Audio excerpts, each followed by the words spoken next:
Salam sejahtera bagi kita semua. Pagi hari ini, baik yang ada di dalam gedung gereja maupun yang ada di rumah, kita ada di bulan ini semua karena kemurahan Tuhan, anugerah Tuhan, dan kita mau menyembah Tuhan, memuliakan Tuhan, memberi yang terbaik untuk Tuhan, dan kita mau katakan kepada Tuhan, saat menyembah-Mu, Roh-Mu bekerja.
puji segala hormat hanya bagi-Mu Bapa, Anak, dan Roh Kudus pagi ini Tuhan.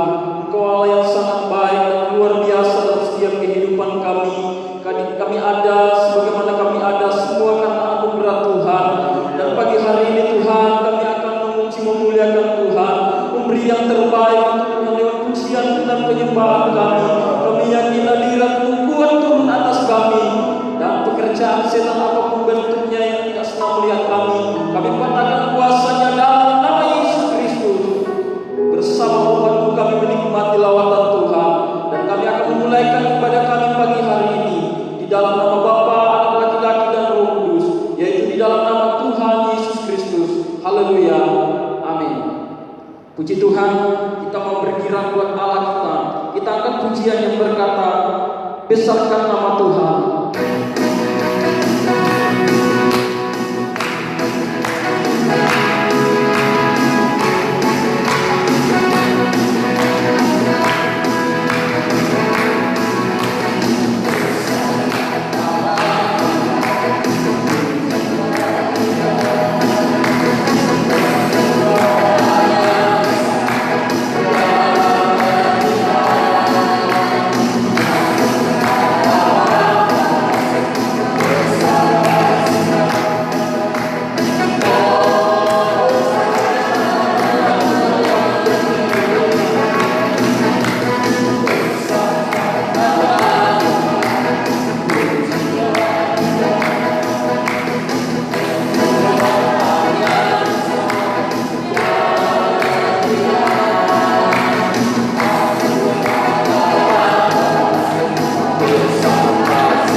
Tuhan. Karena firman Tuhan menjadi kekuatan dalam setiap kehidupan kita. Kita angkat pujian yang berkata, seperti busa ribu sungai. Haleluya.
pulih betul.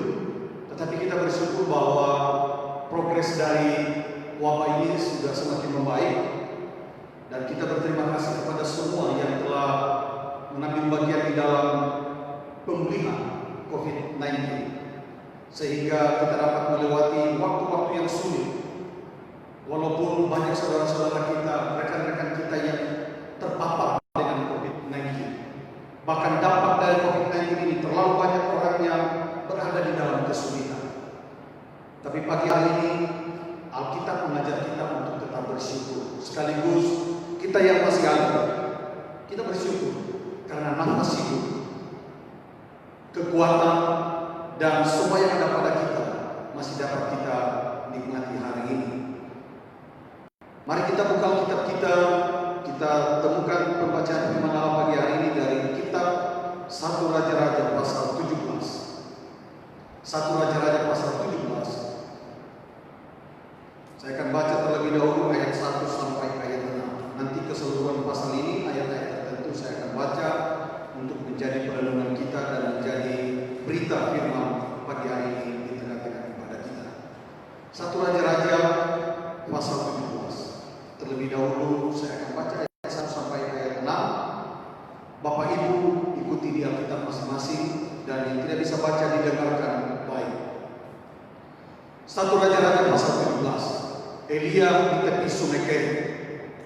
Lalu berkatalah Elia orang Tisbe dari Tisbe Gilead kepada Ahab, demi Tuhan yang hidup, Allah saya yang kulayani, sesungguhnya tidak akan ada embun atau hujan pada tahun-tahun ini, kecuali kalau kukatakan.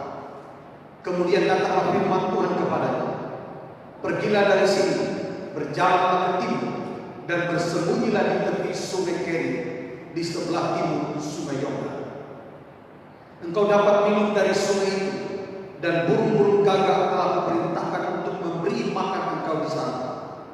Lalu ia pergi, dan ia melakukan seperti firman Tuhan.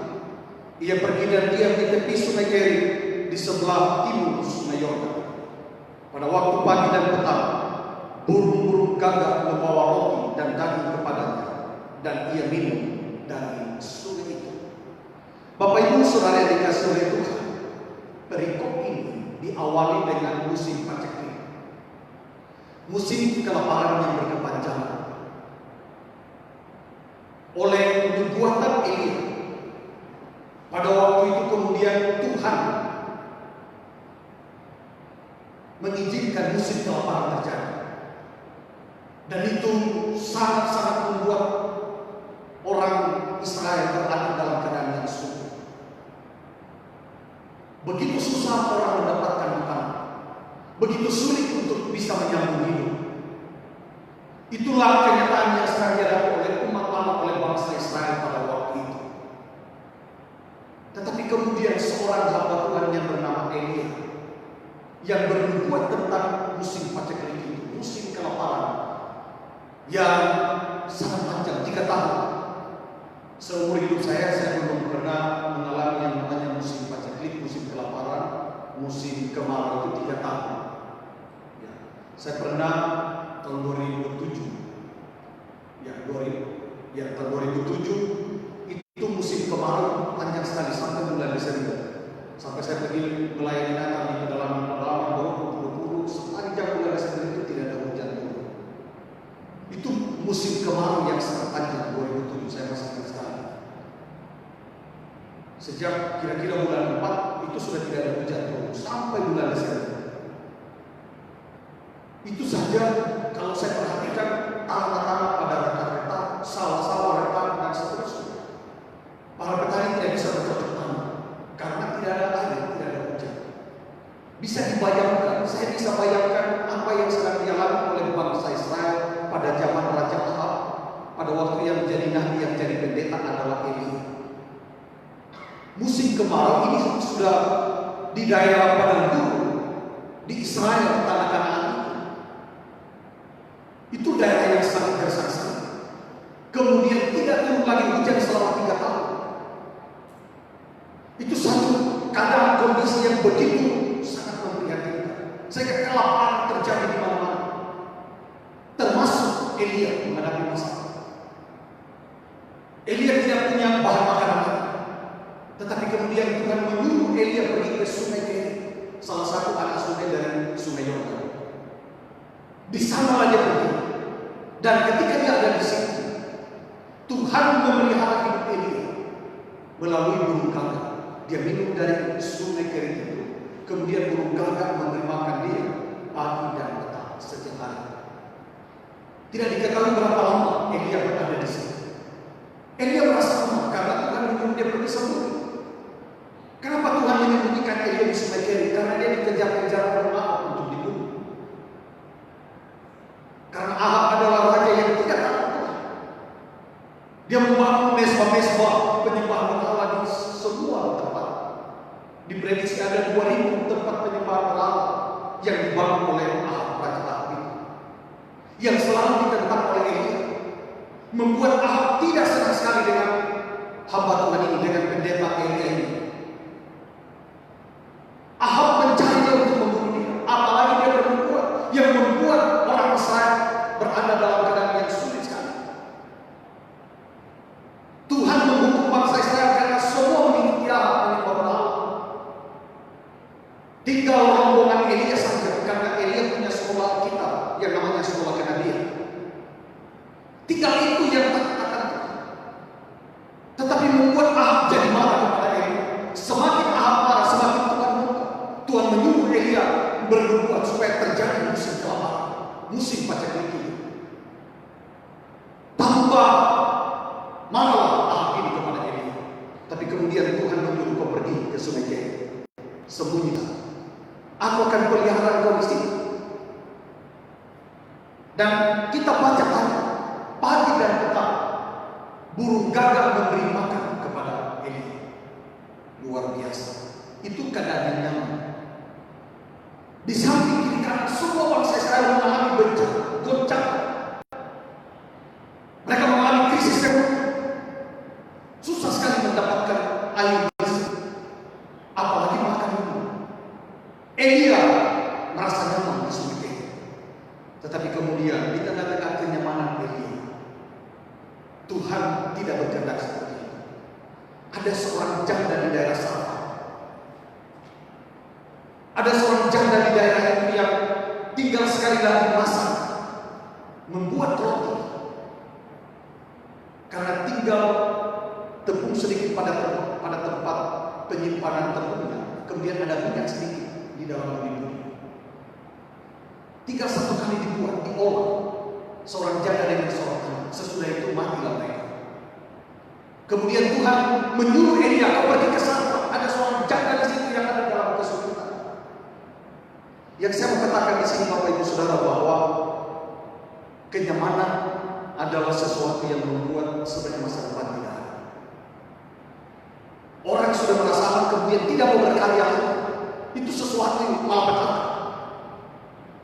Di sisi yang lain Elia sudah merasa nyaman di sungai Kerit. Tetapi di sisi yang lain banyak orang termasuk janda membutuhkan pelayanan Elia. Akhirnya Tuhan berkata begini kepada Elia, tinggalkan sungai Kerit, kau pergi ke Sarfat itu. Ada seorang janda di sana yang membutuhkan pelayanan. Coba kita lihat ayat berikutnya. Ayat berikutnya saya baca mulai dari ayat 7. Beberapa ayat saya akan baca di dalam berikut ini. Tetapi sesudah beberapa waktu sungai itu menjadi kering, sebab hujan tiada turun di negeri itu. Kata firman Tuhan kepada Elia, bersiaplah pergi ke Sarfat yang termasuk wilayah Sidon, dan diamlah di sana. Ketahuilah aku akan memerintahkan seorang janda untuk memberi engkau makan. Ini sangat fenomena yang disampaikan Tuhan ini. Di sungai Kerit saja, di mana sumber air sudah tidak ada. Kemudian Elia tidak bisa lagi di sini. Disuruh lagi pergi ke Sarfat, di mana seorang janda ini tinggal menunggu untuk mati. Sama-sama menghadapi masalah. Elia tidak punya bahan makanan lagi. Air yang ada di sungai Kerit tidak bisa lagi memberi dia hidup karena sudah kering. Pergi ke daerah Sidon, di daerah Sarfat namanya. Ada seorang janda yang punya anak satu di situ, lagi bermasalah juga. Tetapi kemudian Tuhan menyuruh ke sana, aku akan pelihara kau melalui janda yang bermasalah. Inilah cara Tuhan. Bapak Ibu Saudara, kalau kita perhatikan cerita ini, narasi ini ditulis di dalam Alkitab untuk memberi kita pemahaman yang baik. Bagaimana konsep iman kita ini di tengah-tengah kesulitan, bahwa kita harus tetap percaya kepada Allah, Dia sangat memelihara. Apapun keadaan kita, apapun situasi kita, apapun keadaan yang ada di sekitar kita, Allah sanggup memelihara. Seorang janda yang tinggal menunggu satu kali memasak roti, sesudah itu mereka akan mati. Elia tidak ada lagi air di sungai Kerit. Tidak bisa lagi hidup. Sama-sama kesulitan. Elia bermasalah, janda dengan anaknya bermasalah. Tapi kemudian Tuhan ketemukan untuk saling melayani, untuk saling membantu. Singkat cerita, kita lanjut ayat ini. Ayat 10. Sesudah itu bersiap, lalu pergi ke sana. Setelah ia sampai di pintu gerbang kota itu, tampaklah di sana seorang janda sedang mengumpulkan kayu api. Ia berseru kepada perempuan itu, katanya, cobalah ambil bagiku sedikit air dalam kendi supaya aku minum. Ketika perempuan itu pergi mengambil, ia berseru lagi, cobalah ambil juga bagiku sepotong roti. Perempuan itu menjawab, demi Tuhan Allahmu yang hidup, sesungguhnya tidak ada roti padaku sedikit pun, kecuali segenggam tepung dalam tempayan dan sedikit minyak dalam ulinu. Dan sekarang aku sedang mengumpulkan 2-3 potong kayu api.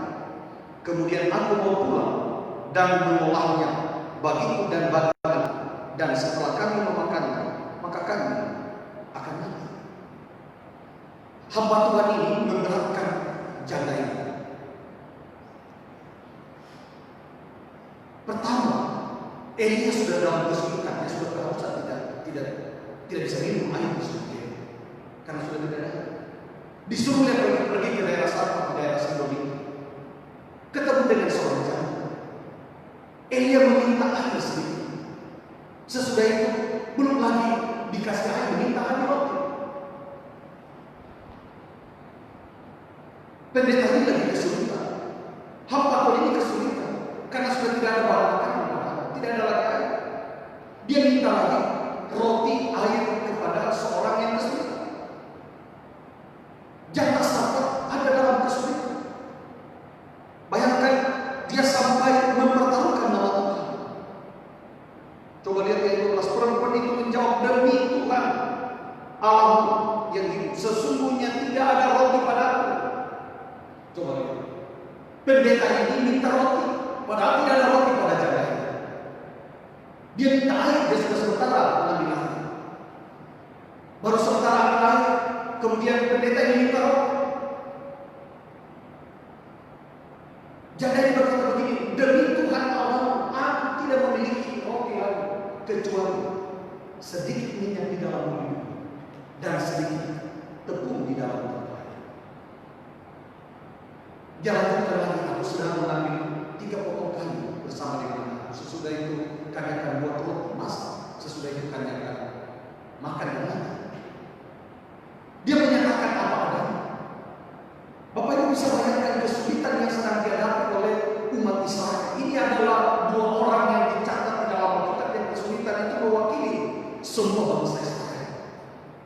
Hamba Tuhan yang dipelihara Tuhan sudah dalam keadaan kesulitan. Seorang janda perwakilan dari umat Israel lagi kesulitan. Tinggal 1 kali masak, sesudah itu mati. Pendeta ini minta makanan lagi, minta roti lagi. Janda ini berkata, sesungguhnya dari Tuhan Allah tidak ada roti padaku. Tapi hamba Tuhan ini memaksa untuk makan roti. Layani dulu. Ya, ini sebenarnya tidak manusiawi, tapi itulah yang dibuat oleh Elia. Coba kita perhatikan ayat ini. Ayat 13. Tetapi Elia berkata kepada, jangan takut, pulanglah, buatlah seperti yang kukatakan. Tetapi buatlah lebih dahulu bagiku sepotong roti bundar kecil dan daripadanya, dan bawalah kepadaku kemudian barulah kau buat begini dan bagaimana. Ini berat menurut saya. Bayangkan dia berkata begini, saya tahu itu keadaan, tetapi buatlah apa yang kita. Kau pun buat dulu begini, sepotong. Sesudah itu kau bawa kepada aku makan, baru kamu buat. Orang sudah ada di dalam kesulitan, dipersulit lagi. Tetapi coba lihat ketaatan dari seorang janda ini kepada Allah. Dia sudah sedang ada di dalam kesulitan, tetapi dia masih mampu berbuat sesuatu yang mulia. Dia masih mampu melayani Allah. Dia masih mampu berbagi dari sesuatu yang tinggal itu yang dia miliki. Tinggal satu kali masalah, sesudah itu mereka mati. Itu bahasa mereka di dalam ayat yang 12. Tinggal ini yang kami punya, sesudah itu kami masak dan kami akan mati. Elia berkata begini, buat lagi untuk aku, buat dulu untuk aku. Sesudah itu baru kamu buat. Luar biasa. Tadi sudah ada masalah di sini. Pergi ke seorang janda, bikin masalah lagi. Kalau kita lihat dari sisi ini. Tetapi justru di tengah-tengah situasi seperti itulah mujizat Tuhan di tengah. Bapak Ibu Saudara, berbuat di tengah-tengah situasi yang kita tidak bisa berbuat. Disitulah Tuhan akan melakukan mujizat. Melakukan sesuatu di mana kita tidak bisa melakukan sesuatu. Disitulah Tuhan akan berkarya. Disitulah kebesaran sesuatu. Coba perhatikan kalimat berikutnya. Ayat 14. Sebab beginilah firman Tuhan Allah Israel. Tepung dalam tempayan itu tidak akan habis. Dan minyak dalam buli-buli itu pun tidak akan berkurang. Sampai pada waktu Tuhan memberi hujan atas semua bumi. Coba lihat. Hanya karena iman.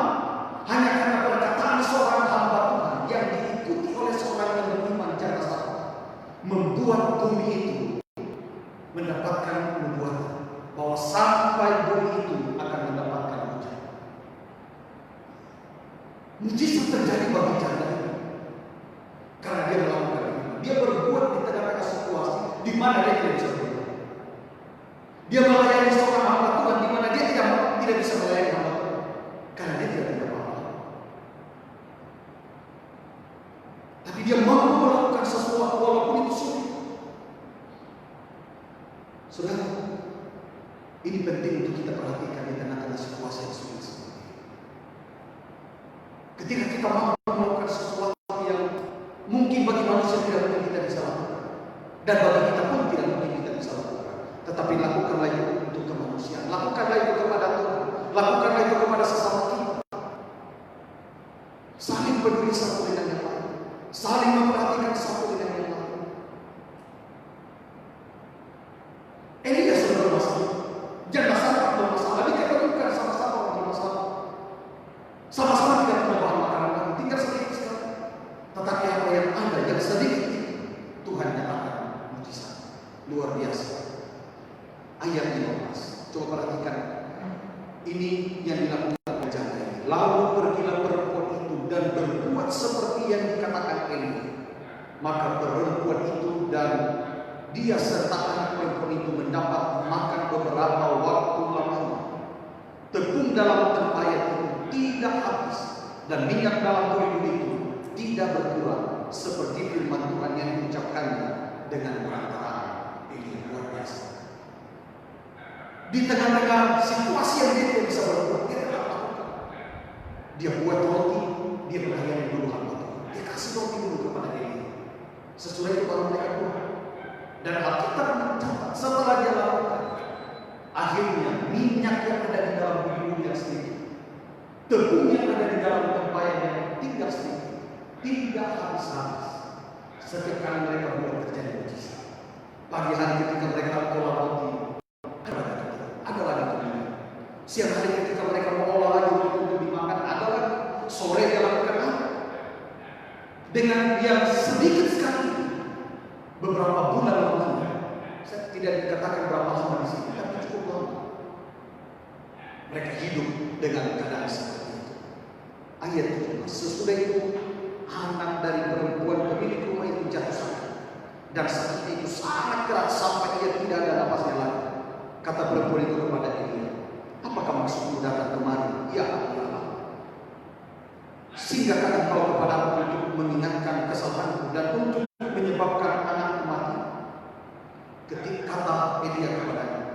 berikanlah anakmu itu kepadaku.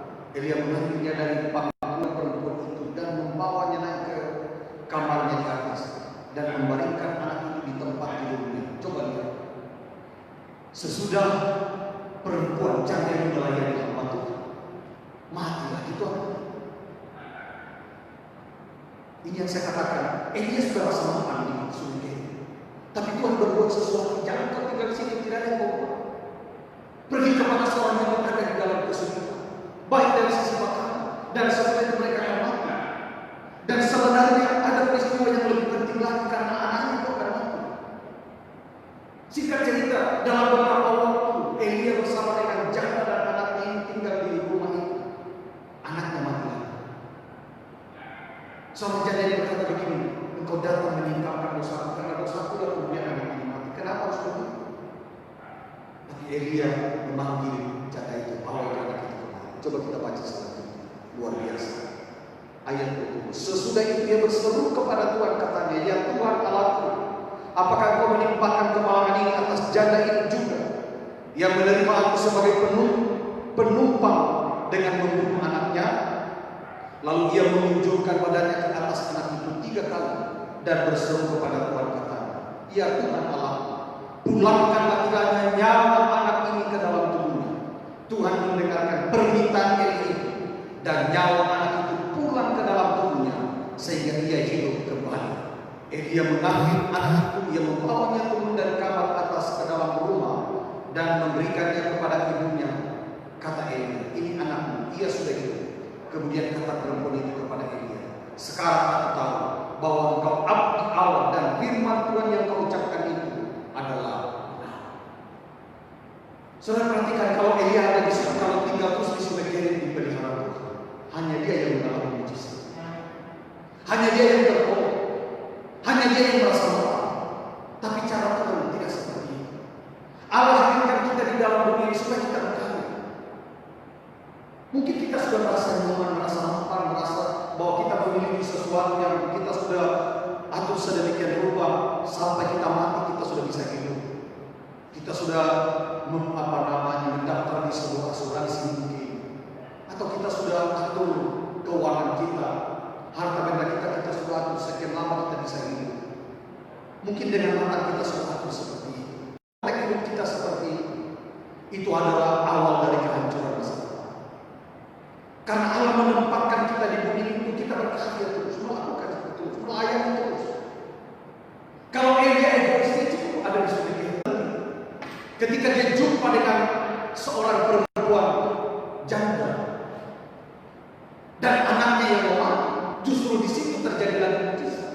Tuhan lakukan mujizat. Di Sungai Kerit Elia akan bisa masih tetap merasa nyaman. Tetapi Tuhan mau supaya Elia bisa melayani orang di tengah-tengah kesulitan. Walaupun Elia sendiri dalam kesulitan, dia tidak punya makanan lagi. Untuk minum saja sudah tidak ada. Untuk minum saja dia sudah minta kepada seorang janda yang kesulitan. Saya yakin walaupun pandemi ini berdampak negatif bagi kehidupan, pasti terasa. Tetapi tidak separah yang dialami oleh Elia, tidak separah yang dialami oleh bangsa Israel. Untuk minum saja susah. Kita punya air masih melimpah nih, khususnya kita di Indonesia. Tinggal kita bodoh kalau tidak punya air. Banyak sumber air di mana kita bisa pergi mengambil air untuk kita bisa hidup. Di zaman ini, di Sungai Kerit saja sudah kering. Elia tidak bisa minum air. Untuk minum air dia harus minta kepada seorang janda. Di mana janda itu juga sebentar lagi akan mati karena tinggal persediaan makanannya sedikit sekali, tinggal 1 kali masak roti bersama anaknya supaya mati. Dan tidak mungkin mendapatkan sesuatu lagi seperti itu. Dunia zaman purba itu tidak seperti sekarang ini, kita bisa punya simpanan. Belum ada perbankan pada waktu itu. Belum ada bank. Bank ini mulai muncul ketika John Calvin, seorang teolog, mulai mengatur ekonomi, kemudian mulai ada bank. Tapi bukan itu yang saya mau maksudkan. Tetapi kondisi pada zaman Elia dengan zaman kita ini sangat jauh berbeda. Sekali lagi, mungkin kita sudah atur kehidupan kita sedemikian rupa. Kita mendaftar di semua asuransi yang menurut kita itu bisa menjaga keberlangsungan masa depan kita, anak-anak cucu kita. Saya tidak katakan itu salah, itu penting juga. Karena mempersiapkan segala sesuatu untuk kehidupan itu adalah bagian dari hikmat Tuhan. Tetapi jangan puas sampai di situ. Seorang yang tidak bisa berkarya, seorang yang tidak bisa melakukan sesuatu pada hari ini, dia akan ketinggalan. Orang yang suka hanya tidur hari ini dan tidak berbuat sesuatu, itu bukan orang yang punya masa depan yang baik. Coba bisa bayangkan hari ini orang berlomba-lomba untuk mencapai sesuatu yang lebih penting. Kemudian kita hanya statis tinggal di rumah, hanya sudah tidur malam, apalagi dengan COVID-19 ini. Saya memperhatikan di beberapa postingan teman-teman, mereka hanya tinggal tidur, bangun dan seterusnya, tidak bisa kerja. Masih ada orang yang bantu, masih ada pemerintah yang kasih beras, masih ada orang yang peduli dengan sesama, datang bawakan beras dan seterusnya. Tapi kalau begitu apa mau jadi ini? Orang yang berlomba-lomba setiap menit saja, setiap detik itu, mereka pergunakan sedemikian rupa untuk mendapatkan sesuatu. Bayangkan kalau kita hanya bisa tidur. Di sekolah kitab saya mengajar bahwa di dalam satu hari seorang hamba Tuhan tidak membaca, kita akan ketinggalan 10 kali lipat daripada orang lain. Itu kalau pendeta. Mau jadi pendeta tidak membaca saja dalam satu hari, kita akan ketinggalan. Orang hari ini baca sampai sekian ratus halaman, kita tidak baca sesuatu. Apa yang kita lakukan? Saya beberapa minggu terakhir saya belajar kepada seorang yang masih muda. Dia salah satu rektor dari STT Upletes dari Batam. Saya kagum, 21 tahun dia punya, baru dia menjadi pendeta. 21 tahun. Dan hari ini dia berdialog dengan siapa saja. Dia punya kemampuan yang luar biasa. Saya pikir saya juga ini sudah orang yang suka baca buku. Tapi saya jadi malu ketika saya lihat postingan itu. Saya selalu belajar sama dia sudah beberapa minggu ini. Dia sudah bikin banyak, tapi jam tidurnya. Saya lihat dia selalu siaran langsung itu di jam-jam 10 sampai jam 11 malam. Baru dia kembali dari kantor, dari STT kembali ke rumah. Saya prediksi tiba di rumah taruhlah jam 12. Pasti masih ada interaksi dengan keluarga. Jam tidurnya saya yakin jam 1. Dia bangun jam 4. Dia sudah punya segala-galanya, fasilitas ada, dia punya kampus. Dia punya banyak hal. Tetapi dia tidak mau ditipu dengan kemapanan, dengan kenyamanan. Dia baca terus. Saya kaget. Waktu saya lihat orang ini, hampir semua penulis buku dia hafal. Mau penulis buku Kristen, mau penulis buku Islam, mau penulis buku siapa saja, dia hafal orang itu. Di halaman berapa dia baca di kalimatnya seperti apa. Hebat sekali. Jadi malu melihat hal seperti itu. Nah Bapak Ibu Saudara, yang saya katakan, saya sedang bersaksi sebagaimana seorang yang walaupun dalam keadaan yang kalau kita lihat sudah merasa nyaman, tetapi dia tetap berkaya. Saya tantang bagi seluruh jemaat yang ada di GPD Platini, baik yang ada di rumah, apalagi anak-anak sekolah. Tidak ada gunanya itu jago tidur. Ya. Kalau sudah suka tidur, sudah tidak usah hidup lagi. Minta sama Tuhan supaya cepat-cepat dipanggil Tuhan.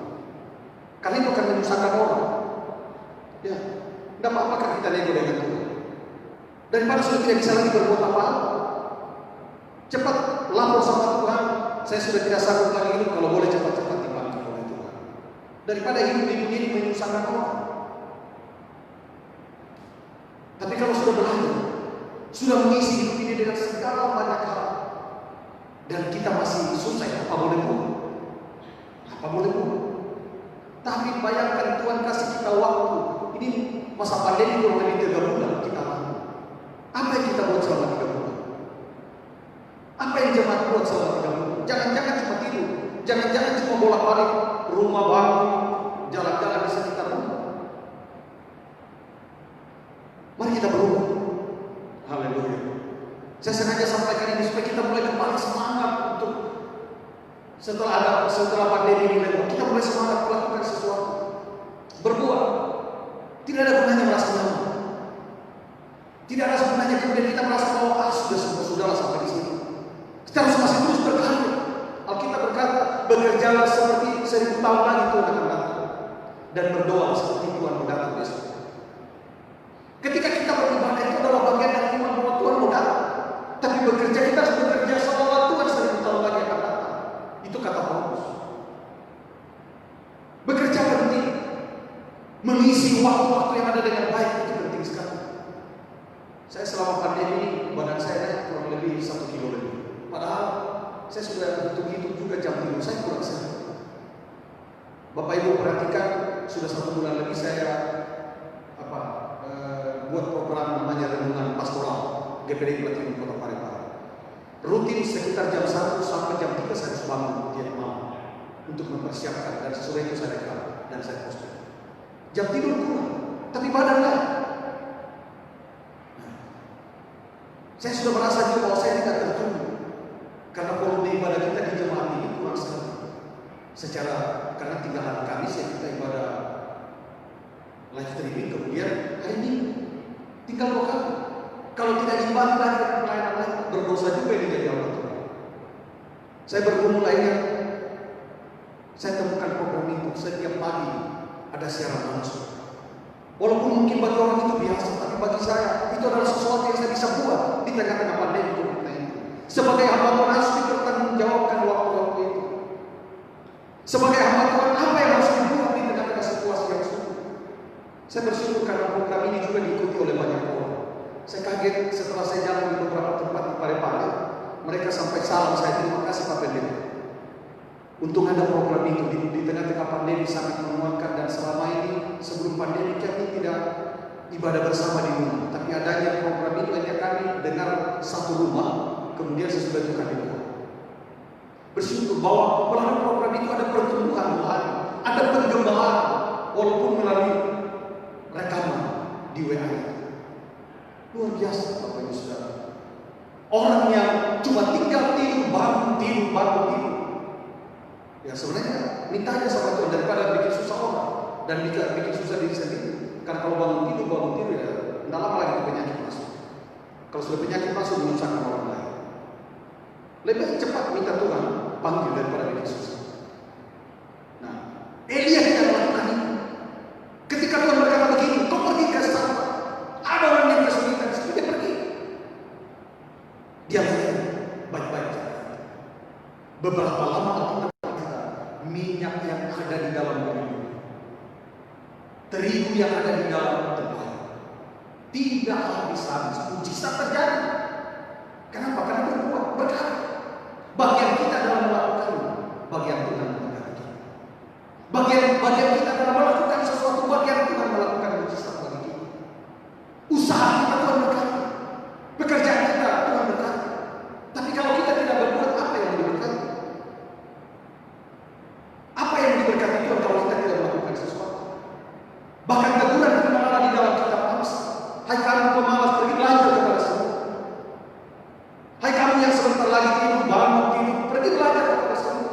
Seperti itu kalau musim kemarau dia cari makanan, musim hujan dia sudah simpan, sudah ada di dalam sarangnya. Musim hujan tidak keluar lagi keluyuran, dia makan di dalam sarang. Semut saja tidak punya akal, dia hanya dengan insting. Tapi kok bisa melakukan itu? Apalagi kita manusia. Bekerja.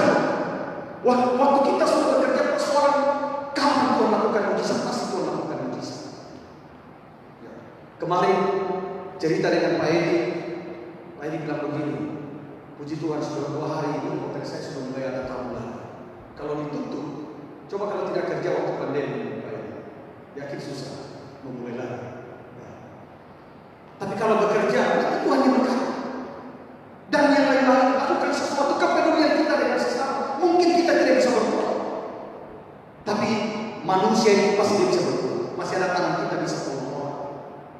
Masih ada waktu di mana kita bisa saling, paling tidak kita bercerita kepada orang-orang yang kuat. Atau kalaupun tidak kita bisa lakukan itu, berdoa untuk orang. Daripada hanya tidur. Saya kalau lihat postingan itu, saya lihat di teman-teman, apa gunanya hidup kalau sudah begitu? Memang ada situasi yang tidak nyaman, ada sesuatu yang membuat Tapi Tuhan tidak mau itu dialami oleh Eli. Tuhan berkata begini, kau tinggalkan sebagai kau pergi layar, jangan sampai. Karena kenyamanan itu adalah jebakan kehancuran masa depan. Kita merasa nyaman dan kita tidak berkarya, itu jebakan untuk menghancurkan masa depan. Berkaryalah di tengah-tengah situasi yang sulit. Lakukan apa saja daripada tidak berbuat sesuatu.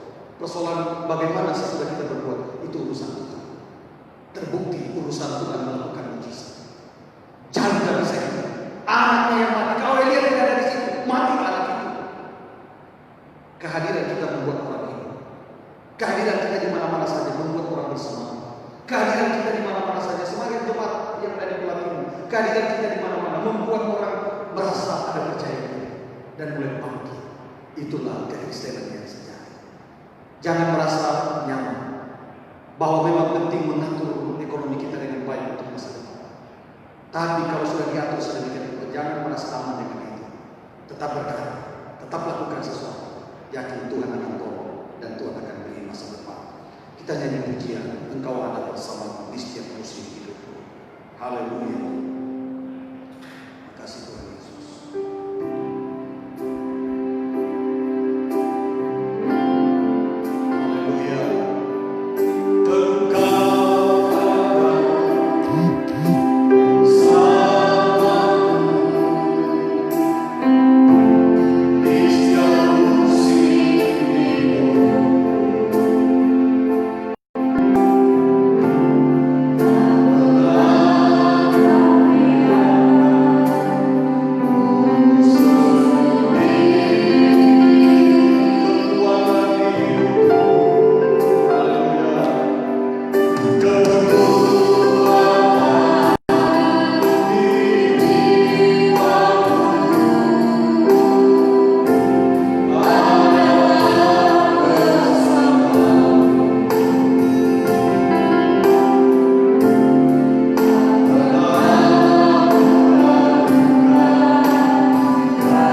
Inilah keyakinan kami bahwa Engkau ada di segala musim kehidupan kami.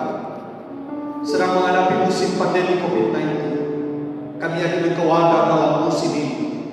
Engkau memberi kami kekuatan, Engkau memberi kami hidup, Engkau memberi kami firman. Terima kasih. Kami tidak boleh tertipu dengan masa pandemi ini. Kami tidak boleh berdiam saja, tetapi kami harus berbuat sesuatu. Kami harus berkarya, kami harus berbuat sehingga hidup ini bermakna bagi Tuhan, berguna bagi sesama. Terima kasih untuk firman. Kami dapat melihat perkara-perkara yang besar. Dan kami yakin kalau mujizat dinyatakan bagi Elia, dinyatakan bagi janda yang ada di sana, bagi anak dari seorang janda yang ada di sana, mujizat yang sama juga kami akan alami di masa pandemi COVID-19 ini. Lalukan kami dari penyakit corona, lalukan kami dari dampak negatif dari corona ini, baik itu secara ekonomi, sosial. Kami yakin kami sebagai anak-anak Tuhan bahwa ada masalah, tetapi masalah bisa teratasi dengan baik, dan Tuhan akan angkat kami, Tuhan akan menjadikan kami orang-orang yang selalu dipelihara Tuhan. Mujizat Tuhan nyata bagi kami, bagi jemaat umat ini, dalam pekerjaan, dalam rumah tangga, dalam setiap kehidupan, dalam bisnis, dalam pendidikan, dalam semua aspek kehidupan. Mujizat dinyatakan. Kalau Tuhan lakukan itu bagi hamba Elia, bagi janda di sana, bagi seorang anak janda di sana, kami yakin mujizat yang sama akan kami alami dalam hidup ini. Terima kasih Tuhan. Kami akan meneruskan ibadah kami. Biarlah semua ada di dalam kendali Tuhan. Setiap persamaan kami berguna untuk pekerjaan Tuhan. Dan setiap jemaat yang ada tetap diberkati. Biarlah ibadah kami ibadah yang memuliakan Engkau. Kami bersyukur dalam nama Tuhan Yesus Kristus. Haleluya. Amin.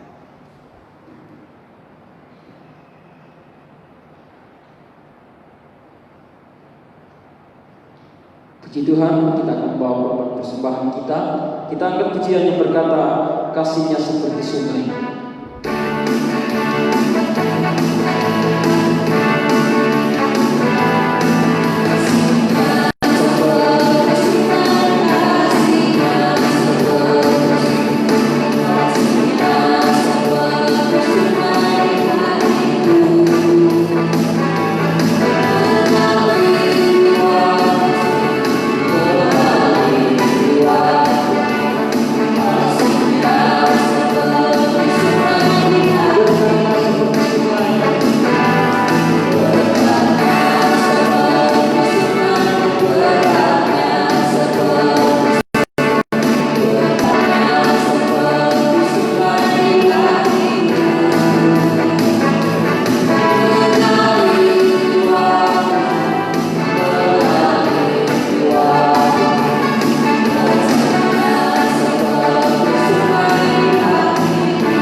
Jadi ini adalah masa-masa transisi. Hari ini di Kota Parepare sudah ada gereja yang beribadah secara berjemaah karena mereka sudah memasukkan surat dan seterusnya mereka sudah lengkapi dengan perlengkapan seperti yang diatur di dalam protokoler kesehatan. Nah, untuk itu dari Mimbar Platinum Kota Parepare rencana kita setelah rapat sebentar malam pada hari Minggu yang akan datang tanggal 14 Juni 2020 kita akan mulai mengadakan ibadah secara berjemaah di tempat ini. Nanti kita akan atur sedemikian rupa kursi-kursi yang ada sampai di balkon. Saya lihat di aturan terakhir yang dikeluarkan oleh Sekretaris Daerah Kota Parepare jarak minimal 1 meter. Saya lihat kursi kita ini sekitar 1,30, ya 1,30 meter nanti, ya 1,30 meter. Nanti mungkin masih bisa di kecil sedikit supaya bisa memuat agak banyak kursi sampai di atas. Saya hitung kalau kita bisa buat jarak, ruangan kita ini bisa memuat sampai 140 orang. Saya hitung tadi pagi. Kursi kita yang ada 100. Jadi saya kira masih memadai. Untuk itu sebentar malam, tapi untuk lebih jelasnya disampaikan kepada semua majelis, baik majelis bidang dan majelis wadah, untuk bisa hadir sebentar malam di gereja jam 7. Jam 7 sebentar malam kita akan adakan pertemuan. Kalau itu belum dikatakan rapat, pertemuan untuk kita membicarakan hal-hal yang terkait dengan bagaimana kita akan melakukan ibadah setelah pandemi COVID-19 ini. Karena ada beberapa persyaratan yang perlu kita persiapkan. Kita harus mengikuti semua himbauan sehingga kita tidak tertuju juga. Kalau kita berkata pemerintah itu adalah wakil Allah, kita harus tunduk, kita ikuti apa yang menjadi aturan yang sudah diatur, karena itu sudah diundang-undangkan. Taat kepada undang-undang, taat kepada aturan itu penting, karena itu juga bagian dari iman. Jadi sebentar malam sekali lagi majelis wadah, majelis bidang, kalau ada waktu dan diupayakan hadir di gereja untuk kita bisa membicarakan hal-hal yang terkait dengan ibadah yang sudah bisa dimulai pada tanggal 14. Itu yang pertama. Yang kedua, disampaikan kepada seluruh jemaat GPD Platinum Kota Parepare bahwa tanggal 14 Juni minggu yang akan datang ibadah kita akan diramaikan dengan ibadah berjamaah kudus. Seharusnya hari ini, tetapi karena masih ada penyesuaian sehingga kita pending ke minggu yang akan datang. Itu yang kedua. Ibadah sepanjang minggu, ibadah di rumah-rumah, belum ada kebijakan dari pemerintah, kita tetap tutup. Hanya ibadah yang ada di gereja yang bisa kita pantau, baik dari sisi protokol kesehatannya dan jarak bisa atur. Kalau di rumah, yakin susah kita atur. Sehingga ibadah di rumah kita belum bisa buka dan ibadah pelayanan anak-anak belum bisa dibuka menurut aturan itu. Ya, pelayanan anak belum bisa dibuka kecuali setelah ada pembicaraan karena PGI dan beberapa perkumpulan Kristen di Indonesia sedang meramu hal ini, PGI, KWI dan dengan PLII. Saya lihat sementara mereka mengadakan rapat untuk ketemu dengan Menteri Agama dan seterusnya diusulkan ke pusat tentang ibadah anak-anak, karena di gereja-gereja beda dengan di tempat yang lain. Gereja pelayanan anak itu adalah pelayanan yang sangat penting sekali.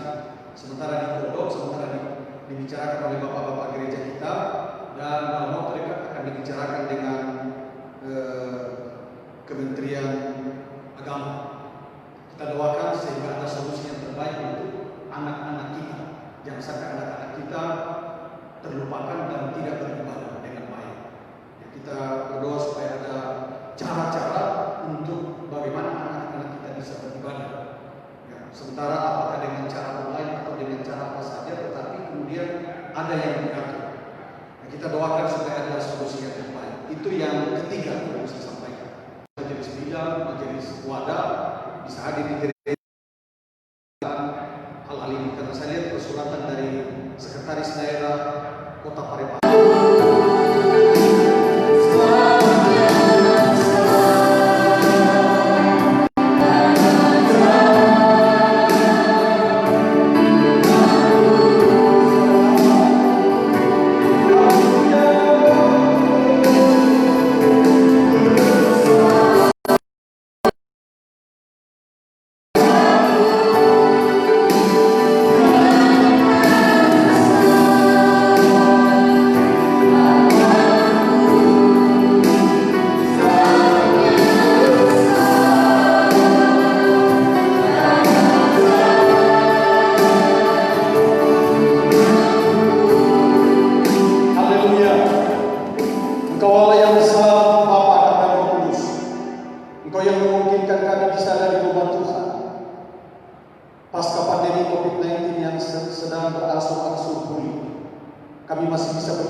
baik kami yang ada di dalam gereja, jemaat Tuhan yang sedang mengikuti ibadah di rumah masing-masing.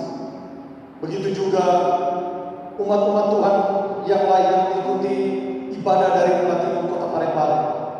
Biarlah semua ibadah kami menyenangkan hati Tuhan.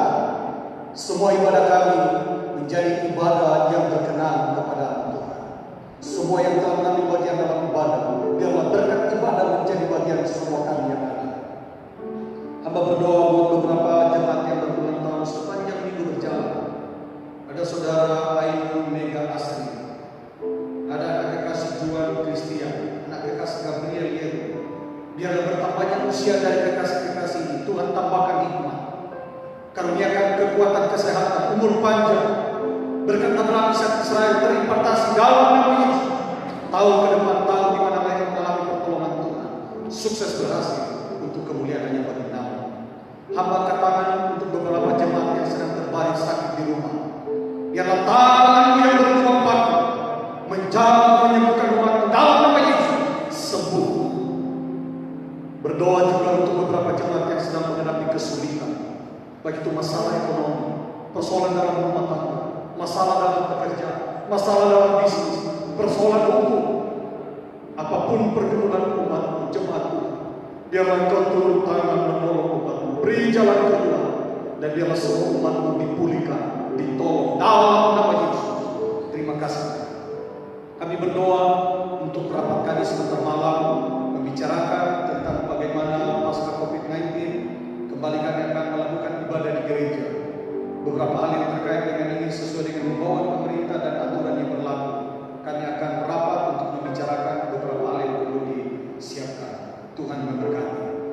Hamba berdoa untuk bangsa dan negara. Kami satukan hati untuk bangsa ini. Biarlah bangsa ini tetap digembalakan Tuhan. Pemerintah kami diberi kekuatan untuk menjalankan tugas-tugas kepemerintahan sesuai dengan peraturan perundang-undangan yang ada, khususnya menghadapi kebijakan-kebijakan yang harus diambil pasca COVID-19. Kiranya kebijakan yang diambil adil dan adil bagi semua masyarakat di Indonesia. Terima kasih. Biarlah bangsa kami ini terprotek di dalam Engkau.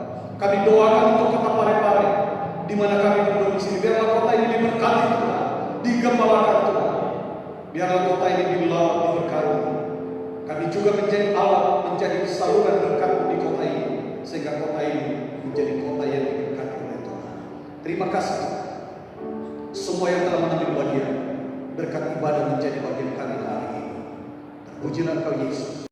Pada hari ini, jika Engkau mendengarkan suara Tuhan Allah dengan baik, melakukannya dengan setia di dalam hidup, maka segala berkat yang Tuhan janjikan di dalam firman-Nya digenapi di atas hidup.